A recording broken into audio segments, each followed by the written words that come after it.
Back here at the 58th New York Film Festival with Mr. Frederick Wiseman. His new film, City Hall, is playing at the 58th Festival this year. And you're certainly a regular at the festival. Fred, it's really great to have you back. And thank you for joining us from Paris today to talk about your film. Well, I'm glad you took the film, and I'm always pleased to try and talk about it. Great, great. You mentioned in the introduction that you shot the film a couple years ago. It took about 8 months to edit. Do you remember when you decided to pursue this subject, to explore City Hall? Was it in Boston? Was it a specific person or moment? Well, it was in the late spring of 2018, and I was sort of trying to think of what my next subject would be, and I was in conversation with a friend, and she suggested that I think about a movie about City Hall, a City Hall. So I wrote 5 or 6 letters to different mayors, and 2 responded. The others didn't. One response was no, and the other response was from Mayor Walsh's office, which was come and see us. And it was interesting. I addressed my letter to Mayor Walsh, but it was opened by his appointment secretary, who by chance had seen some of my movies. So she called the attention of the woman who was the head of policy planning, who also had seen some of my movies, and she was the one that contacted me, and I went in to see her, and she said, fine, why not? When do you want to start? Wow, that simple? That simple. It can't always be that simple, right? Well, most often it is, actually. It's rare that it's complicated. Most often I get permission either a result of making a phone call or writing a letter. I mean, in this case, I also got, the 3 places didn't answer. I've understood over the years when somebody doesn't answer a letter, it means no. And I got one written answer, no, and I got one answer, come see me. So 1 out of 5. Do you take rejection differently now at this stage of your career than you might have at an earlier stage when you asked someone for that kind of access? I don't think I have any God-given right to get permission, and I'm pleased if someone is willing to consider it, and then it's up to me to point out to them why the movie's a good idea. Well, I wonder. So you had a friend, you said a friend mentioned to you that you should do a movie about a city hall. You obviously were intrigued enough to think about that and pursue it. What intrigued you about the notion of a city hall at this particular moment? Why did you pursue your friend's suggestion? Well, as you know, I've been doing a series of films on institutions. Correct. And the city hall seems to me a fundamental institution. And the work of a city hall, as those of you who've seen the film recognize, I mean, it touches on a lot of the same subject matter, which I've explored in a different way in the other films. Public housing, welfare, police, public hospitals, public health, etc. So that what I discovered, when I probably should have known it, but I never really thought about it, is that the activities of a city hall touch in a more immediate way more aspects of our lives than any other government institution, certainly more so than any state or federal institution. Birth, death, marriage, health, automobile registration, on welfare, public housing, etc. So that I was interested to see how the institution of a city hall worked and how it affected the lives of the citizens and residents of the city. When you make this invitation for an institution or organization to invite you in, I'm sure you're thinking about your own intentions, perhaps, or I wonder if you're thinking about your own intentions, but also to what extent are you thinking, or do you consider the intentions of the institution that you're that you're interested in exploring? Do you think about, well, why are they letting me in? And is there? I'm pleased that they're letting me in. I mean, they would have to answer the question as to why they're letting me in. Yeah. I could only speculate about that. But in fact, most of the time, I know very little about the place ahead of time. Right. For instance, I might have been to Boston City Hall once to pay a traffic ticket or something.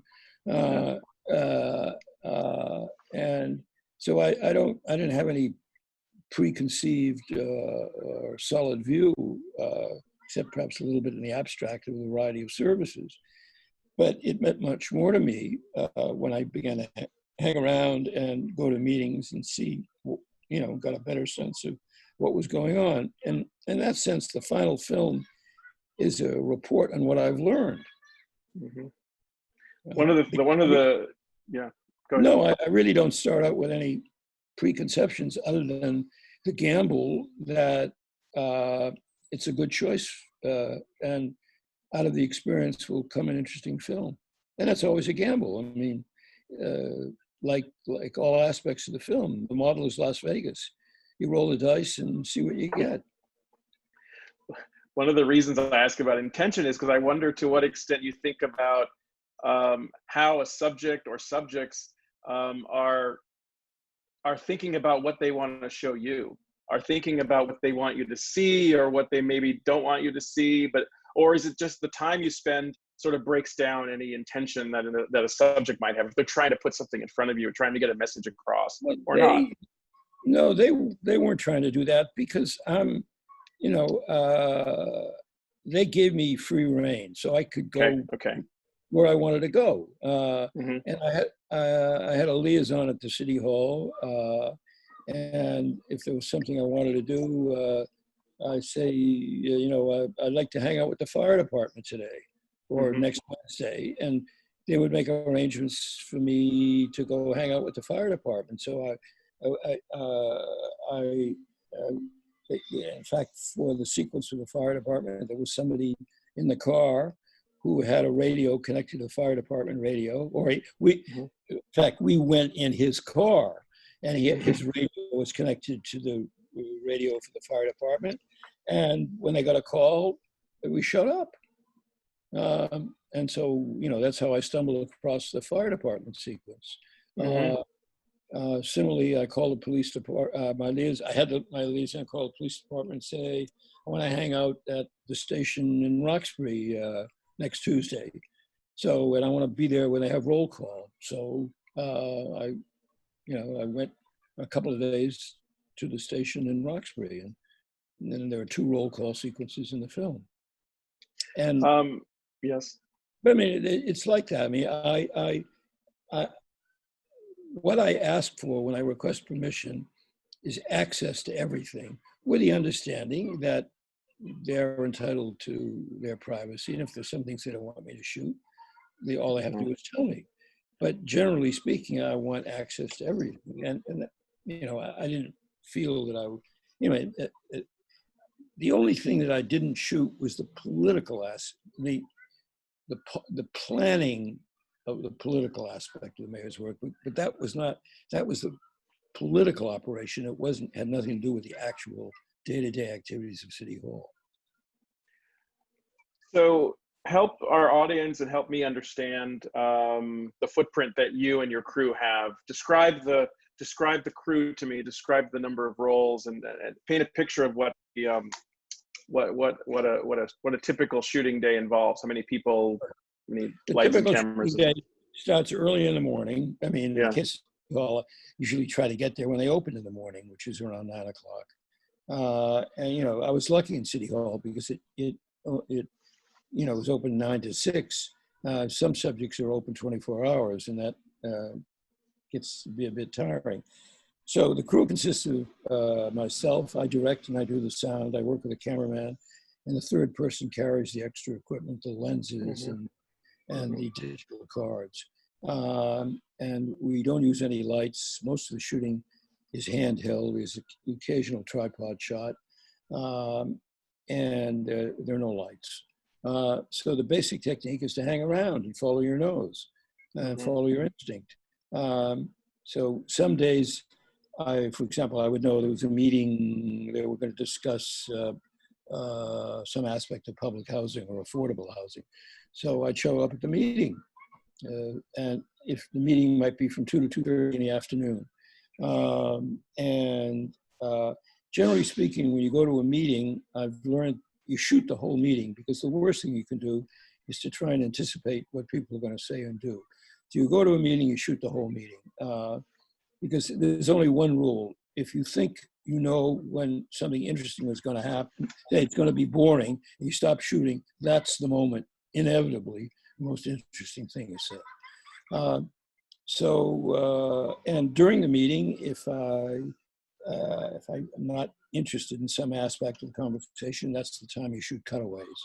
And I have cutaways being shots of people who are not speaking, but are listening. And I need those, because if I don't have those kind of shots, I can't reduce an hour-and-a-half meeting to 6 minutes unless I have shots that are people who are listening or paying, who aren't talking, which allows me to cut from minute 3 to minute 22 to minute 45, and hopefully in the editing to create the illusion that it takes place the way you're watching it, even though it didn't. And it's just another fictional aspect of this kind of filmmaking. And sometimes I would just wander around City Hall. Because it's it's a big building, and I would just want to accumulate shots of people waiting in line, people going from one office to another, people asking for information. Because while I didn't know precisely how I would use those shots, I knew that I would need them as transitions between talk sequences, or transitions between sequences that are dramatic, because in the editing, it's hard to cut from one dramatic sequence to another. You need pauses. And also I wanted to give a sense of other aspects of the routine at City Hall. So I deliberately collected lots of transition shots of the kind that I described. You just talked a moment ago about your one rule. Did that rule emerge from a process of trial and error? Is that something it emerged from, when I was first making films, thinking I knew what was going to happen next, and I didn't. And I quickly learned. I mean, it was because when you're in the editing room and you have the sound and you don't have the picture, you then have to invent a way through cutaways of, if you want to preserve the sound. But it's always much better to have everything in sync sound when you want to use it as sync sound. I asked you the question about a footprint and to describe your crew, because I wanted to ask you the following question, and that is, in what ways do you feel like subjects who are on camera react differently or are reacting differently today than they might have 10, 15 years ago or 30, 40 years ago? Or is there an inherent there are a couple of aspects to your question. First is, implicit in the question is, does the camera change behavior? And in my view, it doesn't. And I don't think it does, because I don't think people are good enough actors. If they don't want their picture taken, they say no, or they thumb their nose or walk away. If someone is bullshitting, it's no different than an ordinary experience. When you meet somebody, if you think they're bullshitting you recognize it. And anybody that meets a lot of people in the course of their work, whether you're a filmmaker or a doctor or a lawyer or the director of a film festival, you have to have a good bullshit meter in order to survive. So if I think if somebody's putting on for the camera, I stop shooting. Or if I don't realize it till I get to the editing room, I don't use it. But it's an issue that comes up very rarely. And it comes up rarely is that people aren't good enough actors. If they're acting differently, there's a sense of awkwardness that is conveyed, or a sense of uncomfortableness, and you sense it. So to put it pretentiously, or more pretentiously, I don't think the Heisenberg principle applies to documentary filmmaking. There are people who disagree with me, but that's my experience. And I say that because in the making of these movies for 50 years, I've recorded such a wide range of behavior if people were affected by the presence of the camera and the tape recorder, you could speculate that their behavior would be compressed into sort of a bland center. But, you know, I've recorded everything to a policeman strangling a woman, to a doctor being very kind to a patient who's dying, and everything in between. And if people were that concerned about being photographed, I don't think I would have gotten the enormous range. I've been lucky enough to get an enormous range of human behavior recorded on film. From different time periods, different eras, and different contexts. Does that answer your question? It absolutely does. It absolutely does. Thank you. I wonder if you've thought about how your own, I'll use the word skill, I would also use the word expertise in your work, how you might observe, if you are able to, looking at your own work, how you might observe that some of those skills of watching, observing, and listening have evolved. Do you see yourself as someone who was, when you were a younger filmmaker, more anxious to jump into a moment or try to capture a moment more aggressively, if that's the right word? Or no, the filming is pretty much always the same. I mean, you want to erase your own behavior because you don't want to disturb the people. So I mean, during the filming, you just you try to get the shots as best you can, and you don't. I don't express any emotion toward what it is I'm seeing and hearing because I'm too busy in the course of shooting a sequence because I'm too busy, and I'm concentrating on making sure that the right things are shot and they're shot the way I want them, and that I'm getting the sound that I want, and I'm having to make some kind of quick assessment as to what's going on and whether it's worth continuing to shoot or not. So, I mean, it's different in the editing. You have to, I mean, what I hope I've learned in the course of making the movies is to be constantly alert and trying to be sensitive to what it is I'm seeing and hearing. And the same thing applies during the editing. I have to, I mean, during the editing, I have more time to think because I can take as long as I want editing a sequence. But I have to, in the editing, I have to convince myself, however illusory it may be, that I understand what's going on in the sequence.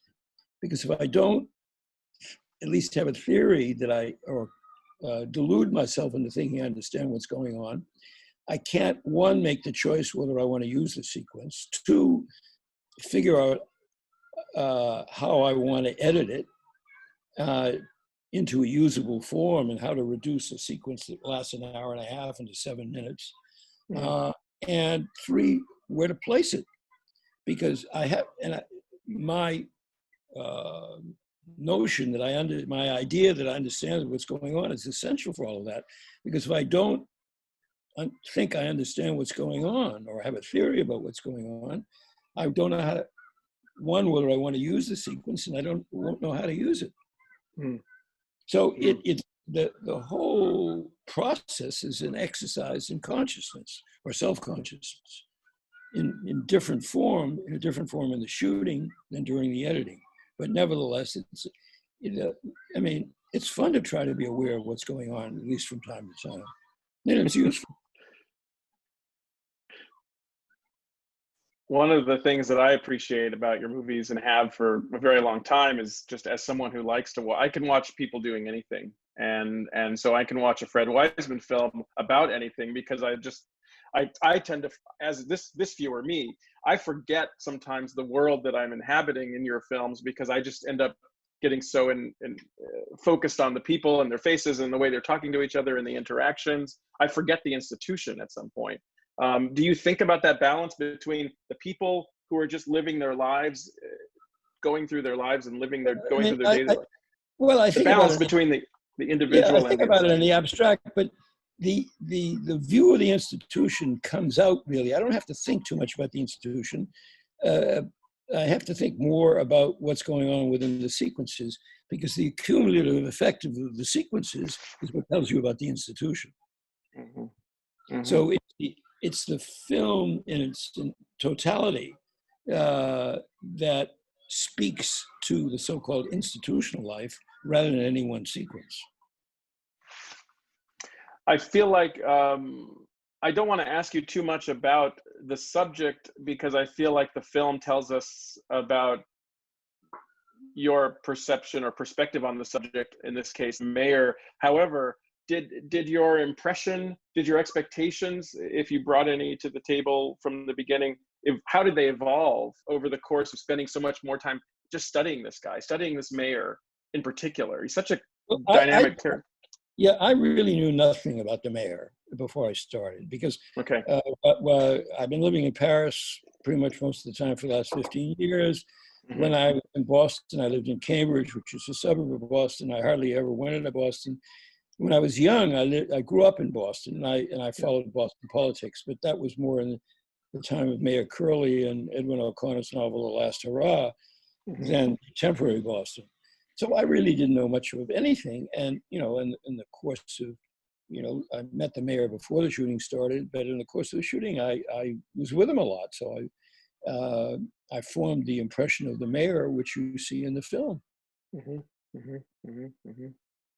I mean, I think he, people have seen the film when I'm speaking now, but I mean, Mayor Walsh is a man who is trying to do a good job, and I think does a good job, and he cares about offering good services to the citizens, and mm-hmm. and he cares about the different ethnic and racial groups that compose the citizenry. We've just been in this period of time for a number of months. You said you were in Paris when this lockdown and pandemic began, and you stayed there. How are you exercising your creative muscles, if at all, in that time period since February, March? It's terrible, because I can't, I can't make a movie because when I make a movie, I meet hundreds of people in the course of a day, and that. At my age, and I think at any age, that would be contraindicated by the virus. So I've been reading a lot, and I've been working on a script for a very modest fiction film that I'd like to do. So and I'm trying to exercise a lot and keep in shape, and like everybody else, I spent too much time daydreaming and wondering when the thing is going to be over, and having the sense that it's interminable. Yeah. Why do you call the script you're writing a modest fiction film? What do you mean by that? I don't want to describe it as a grand fiction film. I don't know yet. I don't know yet whether it's going to work. What's it about? Can you tell us anything about what it's about? No, I'd rather not, because it's still basically a monologue. It's a bit. Anybody in the audience has seen the movie I did 20 years ago, or almost 20 years ago, called The Last Letter, which is a fiction movie. It's it's not similar in subject matter, but it's similar in style to that. How do you find the writing process? Well, I enjoy it, but I mean, I don't have the experience in writing. I'm working with a friend on it, and I don't have the experience in writing that I do in making, filming, and making a movie, but I'm enjoying it. Mm-hmm. It's hard. It's hard. Do you say that about fiction, about nonfiction? Do you say that about filming a documentary? Is it in what ways is it taxing or challenging? Or? Obviously, because I've been doing it for a long time, I have a lot of experience, but it is hard. It's physically, documentary filmmaking is in part a sport. It's physically extremely demanding. You're on your feet 12 hours a day, carrying heavy equipment, and then at night you're watching the rushes to see what you got. And not only is it physically demanding, it's mentally demanding, because you have to be alert, or at least give the impression of being alert. So And I mean, before the shooting, it's always not fun to try and raise the money for the movie, Right. but it's you can't make a movie unless you raise the money. Right. And I've had some foundations and support in public television over the years, which I'm very grateful for. Do you already have a subject you're hoping to make a movie about once you're allowed to, or once you're able to? I do, but I'm also very paranoid, and I don't say what it is. Fair enough. Fair enough. I don't say what it is until it's done.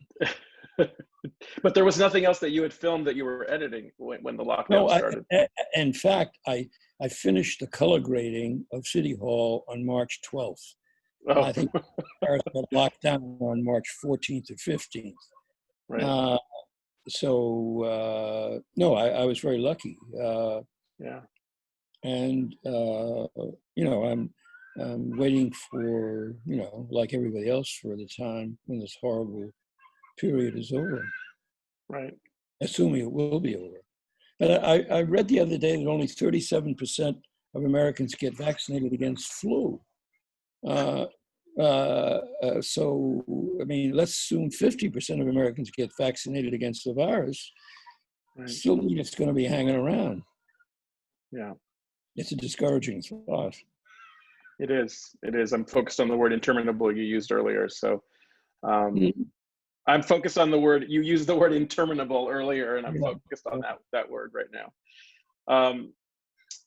Fred Wiseman, I really appreciate your taking the time to talk. It's always so meaningful, both personally and as a festival, to have your work at the New York Film Festival. So I just want to thank you for sharing this film with us and with our audience.